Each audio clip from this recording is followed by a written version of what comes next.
মানা যে মালিক। উঠোন লাগবো না,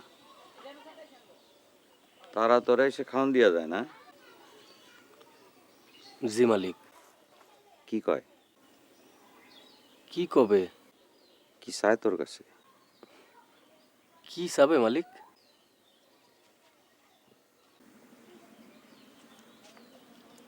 তারা যদি এই জমিতে আর পা রাখে, তোর মুন্ডু কাইটা আমি পাশের আগায় ঝুলাম।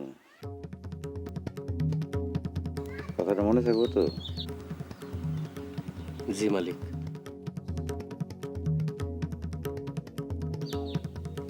কথাটা মনে না থাকলে আমার কিন্তু তোর চিয়ার পাবি না।